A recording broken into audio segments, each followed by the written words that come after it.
दोस्तों, आज हम ऐसे शूरवीर योद्धा के बारे में जानेंगे जिसकी कहानी सुनकर आप सभी को गर्व होगा कि भारत में ऐसे वीर का जन्म हुआ था।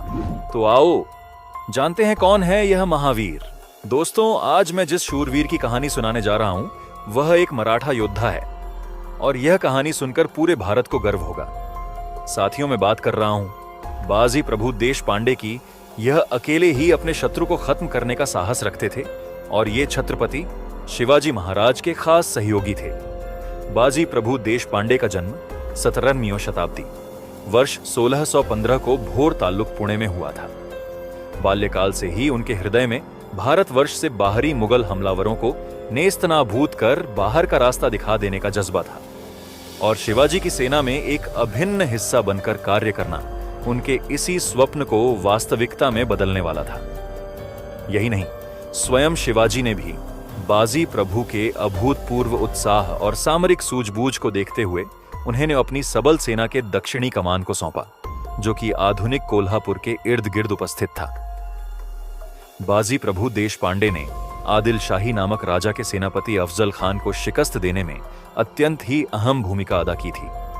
छत्रपति शिवाजी अफजल खान से अपने होने वाले द्वंद्व युद्ध के अभ्यास के लिए एक अति बलवान और अफजल जितने ही लंबे चौड़े प्रतिद्वंदी को ढूंढ रहे थे और यहीं पर बाजी प्रभु अपने साथ सूरमा मराठा योद्धाओं की एक खेप लेकर आए, जिनमें विसजी मुराम्बाक भी था, जो अपनी कदकाठी में अफजल खान जितना ही विशालकाय था।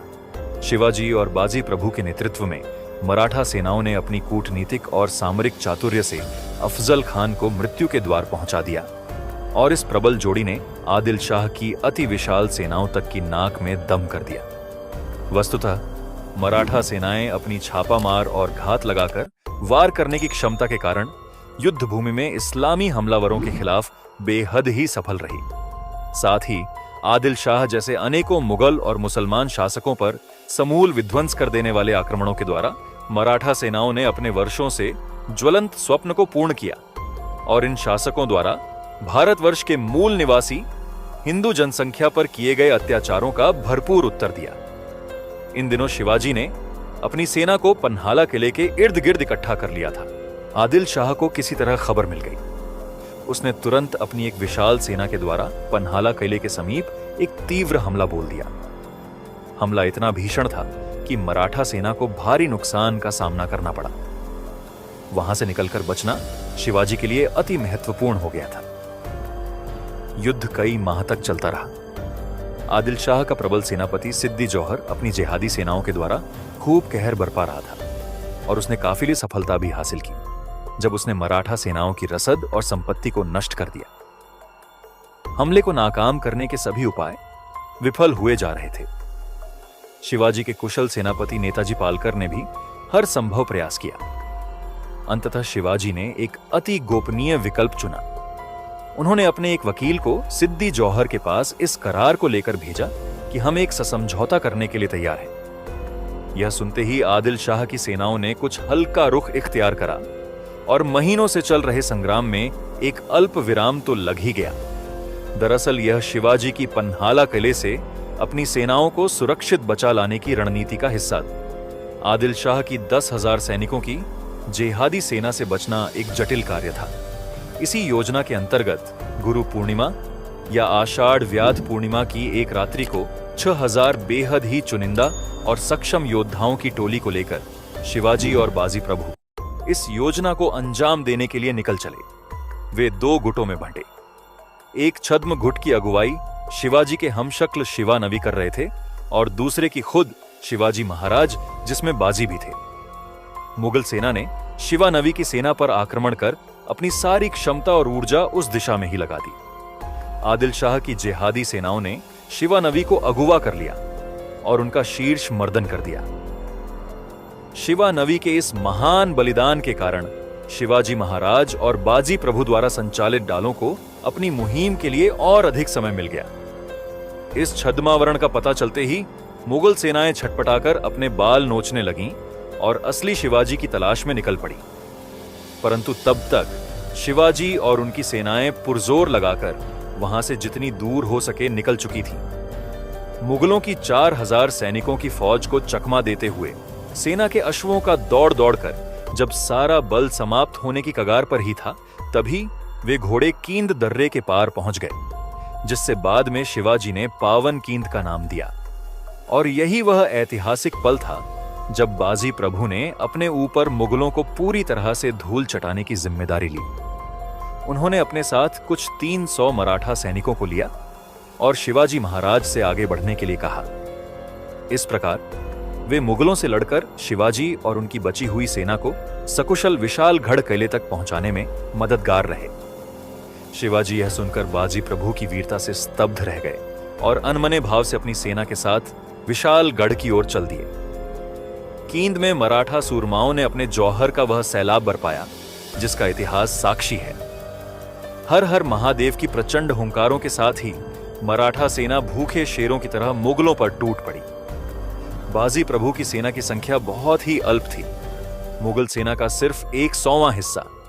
हर तरफ भीषण नरसंहार का मंजर फैल चुका था। जिहादी अपने आक्रमणों में बर्बरता का उपयोग करे जा रहे थे, पर बाजी प्रभु देशपांडे उस वीरता की परम गाथा का नाम है, जो कि शत्रु की राह में एक भीमकाय चट्टान की तरह खड़े रहे। उन्होंने दोनों हाथों में एक तलवार ली और अपनी पूर्ण शक्ति से मुगलों को मौत के घात उतारते रहे। शीघ्र ही उनके तन पर चोटों और घावों की संख्या इतनी बढ़ गई कि ऐसा लगने लगा मानो कभी भी उनके प्राण तन को त्याग सकते हैं। परंतु अपने मनोमस्तिष्क की असीम गहराइयों में समाये उस विश्वास और शक्ति के चलते वे अपनी अंतिम सांस तक लड़ते रहे और जिहादी मुगलों को छठी का दूध याद दिला दिया। उनका शरीर रक्त से लथपथ और तलवारों और भालों के घावों से छलनी हो गया था, पर वे डटे रहे। वे तब तक डटे रहे जब तक उन्होंने उन 3 तोपों के दागे जाने की ध्वनि नहीं सुन ली, जो शिवाजी के विशाल गढ़ किले में सुरक्षित पहुंच जाने के चिन्ह के रूप में पूर्व निर्धारित की गई थी।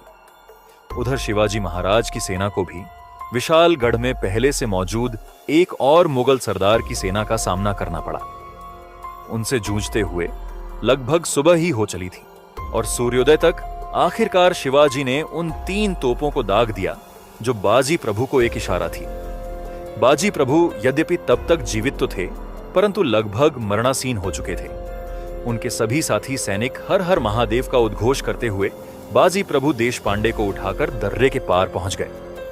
परंतु तभी एक वीर विजयी मुस्कान के साथ बाजी ने अपनी अंतिम सांस ली और परमात्मा में लीन हो गए। इसी के साथ भारतीय इतिहास के पन्नों पर वीर बाजी प्रभु देशपांडे का नाम कभी न मिट सकने वाली स्याही से अंकित हो गया। उनका स्वर्णिम बलिदान भारतीय स्वराज की ओर उठे सबसे पहले कदमों में से एक था। देशभक्ति ही नहीं, यह संपूर्ण मानव जाति के लिए परिस्थितियों के झुकने वाले जज्बे का एक दिल दहला देने वाला प्रमाण था। बाजी प्रभु देशपांडे की वीरगति का समाचार सुनकर शिवाजी का हृदय भर आया। बाजी प्रभु को एक भावभीनी श्रद्धांजलि देते हुए उन्होंने घोड़कींद दर्रे का नाम पावन कींद रखा, जो दर्शाता था कि बाजी प्रभु के रक्त से वह पावन हो चुका था। दोस्तों, यार थी वीर बाजी प्रभु रितेश पांडे की जीवन की गाथा। अगर आपको यह वीडियो अच्छी लगी हो तो कृपया हमारे चैनल को सब्सक्राइब करें और वीडियो को लाइक करें और अपने दोस्तों में शेयर करें, ताकि उन्हें भी भारत में ऐसे वीर थे उन्हें भी पता चले।